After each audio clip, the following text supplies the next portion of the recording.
ದೇಶಕ್ಕೆ ಹಿಡಿದಿರುವ ಶನಿ ಅಂದ್ರೆ ಅದು ಮೋದಿ ಅಂತ ಮಾಜಿ ಸ್ಪೀಕರ್ ರಮೇಶ್ ಕುಮಾರ್ ಅವರು ಮೋದಿ ವಿರುದ್ಧ ವಾಗ್ದಾಳಿ ನಡೆಸಿದ್ದಾರೆ.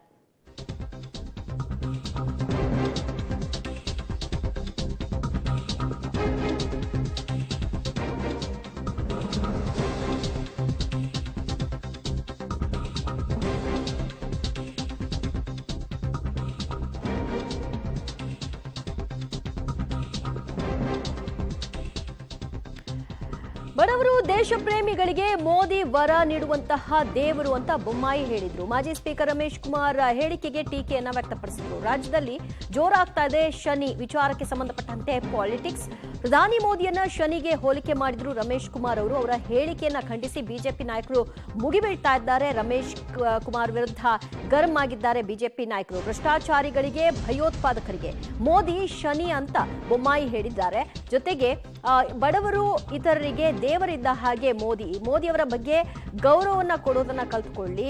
ಗೌರವವನ್ನ ಕೊಡ್ಲಿಕ್ಕೆ ಆಗದೇ ಇದ್ರೂ ಪರವಾಗಿಲ್ಲ, ಸುಮ್ಮನಿದ್ರೆ ಉತ್ತಮ ಅಂದಿದ್ದಾರೆ ಬೊಮ್ಮಾಯಿ.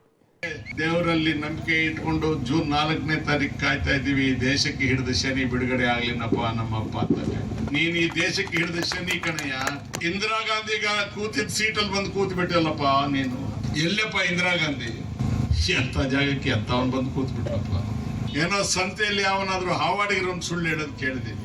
ದೇಶದ ಪ್ರಧಾನ ಮಂತ್ರಿ ಆದವನು ಈ ತರ ಸುಳ್ಳು ಹೇಳೋದನ್ನ ನಾವು ಪ್ರಪಂಚದ ಇತಿಹಾಸದಲ್ಲಿ ಎಲ್ಲೂ ನೋಡ್ಲಿಲ್ಲಪ್ಪ. ಅವನ ಮಾವುಮ ರಮೇಶ್ ಕುಮಾರ್ ಅವರು ಜೊತೆಗೆ ನಾವೆಲ್ಲ ಇದ್ದವರು. ಅವ್ರ ಬಗ್ಗೆ ಇಡೀ ರಾಜ್ಯಕ್ಕೆ ಗೊತ್ತಿದೆ. ಸತ್ಯವಂತರು ಎಷ್ಟು ಅನ್ನುವಂಥದ್ದು ಜನರಿಗೆ ಗೊತ್ತಿದೆ, ಇಷ್ಟೇ ಹೇಳ್ಬೋದು ನಾನು. ಎರಡನೇದಾಗಿ ನಿಜವಾಗ್ಲೂ ಕೂಡ ರಮೇಶ್ ಕುಮಾರ್ ಮತ್ತು ಅವ್ರ ಪಕ್ಷಕ್ಕೆ ನರೇಂದ್ರ ಮೋದಿ ಶನಿನೇ. ಯಾರು ಭ್ರಷ್ಟಾಚಾರ ಮಾಡ್ತಾರೆ, ಯಾರು ದೇಶ ವಿರೋಧಿ ಚಟುವಟಿಕೆಯಲ್ಲಿ ತೊಡಗ್ತಾರೆ, ಯಾರು ಜನ ವಿರೋಧಿ ಕೆಲಸವನ್ನು ಮಾಡ್ತಾರೆ, ಅವ್ರು ಶನಿಯಾಗೆ ಕಾಡೋದು.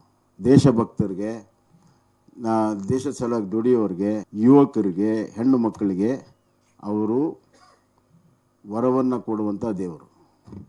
ಜನರಿಗೆ ವರ ಕೊಡ್ತಾ ಇದ್ದಾರೆ. ಅವ್ರಿಗೆ ಮತ್ತೆ ಖಂಡಿತ ರಮೇಶ್ ಕುಮಾರ್ ಅವರು ಎಲ್ಲ ಗೊತ್ತಿದ್ದು ಹೇಳಿದ್ದಾರೆ.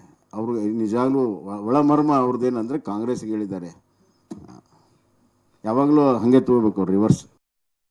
ನೋಡ್ರಿ, ರಮೇಶ್ ಕುಮಾರ್ ಆಯ್ತು, ಸಿದ್ದರಾಮಯ್ಯನವರಾಯ್ತು, ಮೋದಿಯವ್ರ ಮೇಲೆ ವೈಯಕ್ತಿಕವಾದಂಥ ನಿಂದನೆಗಳನ್ನು ಮಾಡ್ತಾ ಇದ್ದಾರೆ. ಟೀಕೆ ಅಲ್ಲ, ನಿಂದನೆಗಳನ್ನು ಮಾಡ್ತಾ ಇದ್ದಾರೆ. ಹಿಂದೆ ಸಿದ್ದರಾಮಯ್ಯನವರು ಏಕವಚನದಲ್ಲಿ 2013ರಲ್ಲಿ ಮೊದಲನೇ ಬಾರಿಗೆ ಮುಖ್ಯಮಂತ್ರಿ ಆದರು. 14ರಲ್ಲಿ ಚುನಾವಣೆ ಬಂತು. ಕೆಟ್ಟದಾಗಿ ಅತ್ಯಂತ ಏಕವಚನದಲ್ಲಿ ಮಾತಾಡಿದರು.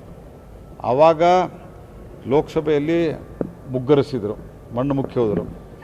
ಈಗ ಪುನಃ 1 ವರ್ಷದ ಹಿಂದೆ ಅವರು ಚುನಾವಣೆ ಗೆದ್ದಿದ್ದಾರೆ. ಈಗ ಪುನಃ 1 ವರ್ಷದ ನಂತರ ಲೋಕಸಭಾ ಚುನಾವಣೆ ಬರ್ತದೆ. ನೀವೇನು ಮೋದಿಯವರಿಗೆ ಬೈತೀರಿ ಅಂದರೆ, ಇಂದಿರಾ ಗಾಂಧಿಯವ್ರು ಕೂತು ಜಾಗ ಅಂದರೆ ನೆಹರು, ಇಂದಿರಾ ಗಾಂಧಿ, ರಾಜೀವ್ ಗಾಂಧಿ ಇವ್ರದ್ದೇನು ಇವ್ರ ಮನೆ ಸ್ವತ್ತ ಅದು. ಇವ್ರಿಗೇನಿದೆ ಅಂದರೆ ಆ ಮನೆತನದ ಗುಲಾಮಗಿರಿ ಮಾಡೋದನ್ನು ಬಿಟ್ಟರೆ ಮತ್ತೊಂದು ಏನೂ ಇಲ್ಲ ಇವರಿಗೆ.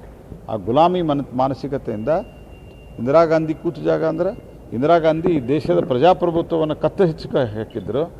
ಇಂದಿರಾ ಗಾಂಧಿಯವ್ರ ಕಾಲದಲ್ಲಿ ಎಂಥ ಸರ್ವಾಧಿಕಾರಿ ಇತ್ತು, ಇದೆಲ್ಲ ಏನು ಗೊತ್ತಿಲ್ಲ ಇನ್ನು ಜನಕ್ಕೆ. ಆದ್ದರಿಂದ ನಿಮ್ಮ ಈ ಭಾಷೆಯ ಬಗ್ಗೆ ರಮೇಶ್ ಕುಮಾರ್ ಅವರು what ever it is, Ramesh Kumar ಅವರು ಸಭ್ಯ ಭಾಷೆ ಬಳಸೋರು ಅಂತನ್ನುವಂಥ ಒಂದು ಇದಿತ್ತು.